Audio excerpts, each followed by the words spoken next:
It was March 22nd, 2020. A date etched in my mind for reasons I never imagined. The world was in chaos, confined indoors due to the lockdown. And our home had become a small island of calm amidst the storm. It was just me, Jane Bennett, and my son Darcy, a young man who had matured far beyond his years. That day started like any other. Quiet and uneventful. Darcy had been spending more time with me lately, offering to help with chores and ensuring I was comfortable. As a single mother, I'd grown used to carrying burdens alone. But having Darcy by my side felt like a gift. His attentiveness reminded me that I wasn't truly alone, even in the most isolating times. In the evening, I sat in our modest living room, feeling the weight of the day pressing on my shoulders. My back ached, a dull, persistent reminder of years spent working tirelessly to provide for my son. Darcy noticed. He always noticed. Without a word, he pulled up a chair behind me and asked if he could massage my back. I hesitated. It wasn't something we've done before, but his earnest expression left no room for refusal. I nodded and he began with gentle pressure, his hands surprisingly firm yet careful. As he worked, I couldn't help but feel a wave of gratitude wash over me. We didn't speak much at first. The silence, broken only by the faint hum of the television in the background. I closed my eyes, letting myself relax, something I rarely allowed myself to do. His hands moved methodically, and for the first time in weeks, the tension in my shoulders began to ease. Darcy suddenly broke the silence, his voice soft but steady. "You've done so much for me, Mom. I don't think I've ever said thank you enough." His words caught me off guard. I opened my eyes, surprised but touched. "You don't need to thank me, Darcy. You're my son. Everything I've done was for you." He paused for a moment, his hands still moving across my shoulders. "I know, but it's not just about what you've done. It's about who you are. You're the strongest person I know." I smiled faintly, his words warming a part of me I hadn't realized was cold. I wanted to respond, but emotion tightened my throat. Instead, I simply reached back and touched his hand briefly, a gesture of silent acknowledgement. As the massage continued, my thoughts wandered. Darcy wasn't just a son to me. He was my confidant, my reason to keep going. In him, I saw all the good things that had come from my life, even amidst the pain of betrayal and hardship. And in that moment, with his hands working to ease my pain, I felt something deeper than gratitude, an unshakable bond that neither time nor circumstance could break. As Darcy's hands moved steadily across my back, a familiar heaviness settled in my chest, one I had tried to suppress. For years, his gesture of care reminded me of a time when love and trust had felt like foreign concepts. I closed my eyes, but instead of focusing on the relief his massage brought, my mind wandered to a darker place. Memories of my past resurfaced, memories of betrayal. My ex-husband's face appeared in my thoughts, unbidden and unwelcome. I could still recall the coldness in his eyes when I confronted him about the affair, the lies he tried to weave, and the shattered pieces of our marriage. And no amount of apologies commend. For years I had blamed myself, wondering if I had done something wrong, or if there was something I lacked. But time taught me that his infidelity wasn't a reflection of my worth. It was his failure, his inability to see the value of what we had. Darcy was the one who showed me that. Even as a young boy, he became my anchor, reminding me that love didn't have to be tainted by pain. Darcy's voice broke through my thoughts, soft but thoughtful. "You're quiet, Mom. Are you okay?" I hesitated, unsure if I should burden him with the weight of my memories. But Darcy had always been perceptive, and there was little I could hide from him. "I'm fine," I said. Eventually, though, my voice betrayed the depth of my reflection. "Is it about Dad?" he asked gently. I didn't answer immediately. Instead, I let the question linger in the air, unsure of how much to say. Darcy had been too young to understand the full extent of what happened back then, but I knew he'd always sense the tension. Sometimes it's hard not to think about the past. I admitted Darcy's hands paused briefly, and when he spoke again, his voice held a quiet determination. You didn't deserve what he did to you. None of it was your fault. His words hit me like a wave, and I felt tears sting my eyes. I had spent years convincing myself of that truth, but hearing it from my son gave it a weight I hadn't realized I needed. I took a deep breath, studying myself. I know, I said finally, my voice steadier than I expected. But it's not easy to forget. Darcy resumed the massage, his movements slower now, as though he was channeling his emotions into his actions. You're stronger than you think, Mom, he said softly. You taught me what real love looks like. Even after everything, I felt a lump in my throat. But this time, it wasn't from pain. It was from pride in the man my son was becoming. A man who understood the value of love and loyalty in a way that some people never did. As Darcy's hands continued their steady work, his movements slowed almost as if he were contemplating something. I felt a slight hesitation in his touch, a pause that made me glance over my shoulder. He was deep in thought, his expression unreadable.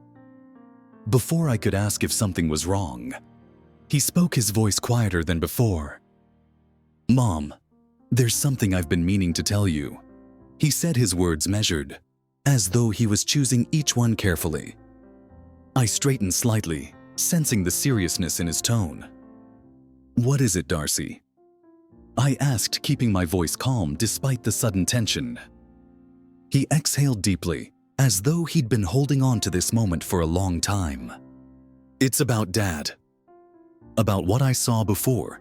Everything fell apart. My heart sank. Darcy had rarely spoken about his father since the divorce, and I had assumed that was his way of coping. But now, hearing the tremor in his voice, I realized he'd been carrying his own burdens all this time. I didn't know how to tell you back then. He continued, but I saw him. I saw him with her, that woman. The weight of his confession hit me like a blow, and for a moment I couldn't speak.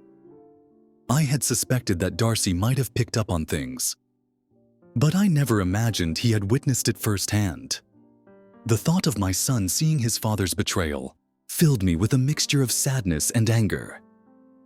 Oh, Darcy, I began, but he shook his head, cutting me off. I was just a kid. He said, his voice steady but filled with emotion. But I remember it so clearly. He didn't even notice I was there. I wanted to tell you, Mom, but I didn't know how. I was scared. I didn't want to hurt you. Tears welled up in my eyes, but I blinked them away, focusing on the strength that must have taken for him to finally share this. You were just a child, I said softly. It wasn't your responsibility to protect me. But you've always protected me, he said, his voice breaking slightly. Even when you were hurting, you never let me see it. You gave everything to make sure I felt safe and loved. I wanted to do the same for you. His words struck a chord deep within me, and for a moment I couldn't find the right response. All I could do was reach out and place a hand over his, a silent gesture of understanding and gratitude. Darcy, you don't know how much it means to hear you say that, I finally said, but you've already given me more than you realize. Your kindness, your strength, it's been my anchor through everything. He looked at me then, his eyes filled with a mix of relief and vulnerability. I made a promise to myself that day. He said, I promised I'd never be like him. That I'd never hurt someone the way he hurt you. I felt my throat tighten again, but this time it was with pride, despite everything he had witnessed. Darcy had grown into a man who valued love and loyalty above all else. In that moment, I realized that the pain of the past had not defined him. It had shaped him into someone better. "Darcy, you're nothing like him," I said firmly. "You've shown me what real love looks like in the way you care, the way you give without expecting anything in return.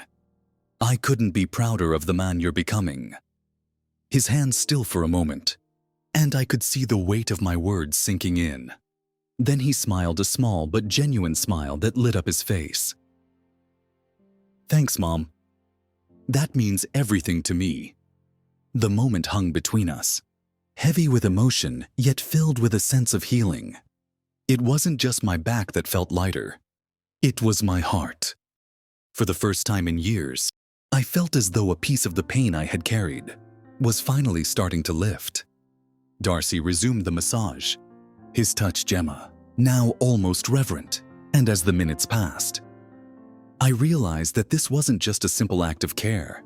It was a moment of connection, of trust, and of unspoken love that went beyond words.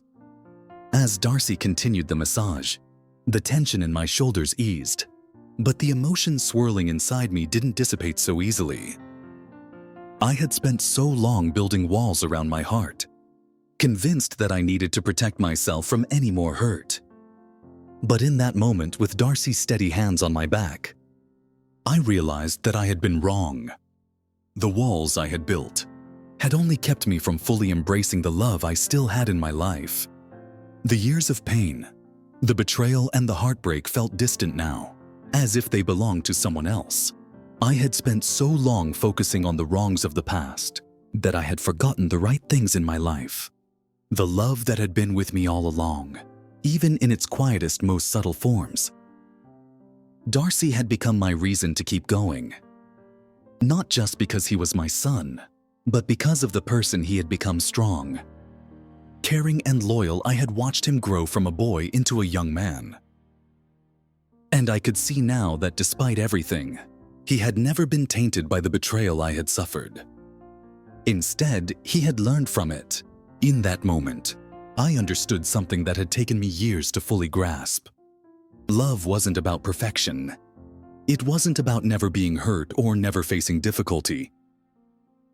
Love was about showing up even when things were hard. And it was about loyalty and care, no matter what had happened in the past. "Mom," Darcy's voice interrupted my thoughts. Soft and tentative, I looked up.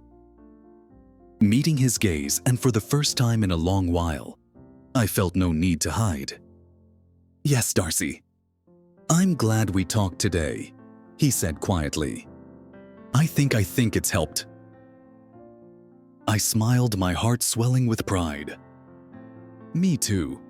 More than you know." There was a quiet, peaceful moment between us, where the weight of everything we've been through seemed to lift. If only for a second, we didn't need to say anything more. The bond we shared was unspoken, but stronger than anything I had ever known. As the massage came to an end, Darcy stood up and stepped back, allowing me to sit up fully. My body felt lighter, but more than that, my soul felt lighter. I could sense that a chapter had closed for both of us, that the painful weight of the past had finally started to release its grip on us, allowing space for something new to emerge. "Thank you, Darcy," I said, my voice thick with emotion for everything. He smiled, his eyes soft with understanding. "Always, Mom." "You don't have to thank me. I love you."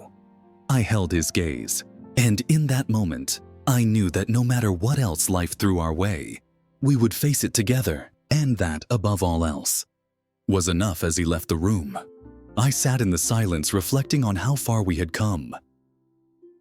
The past would always be a part of us, but it no longer defined us.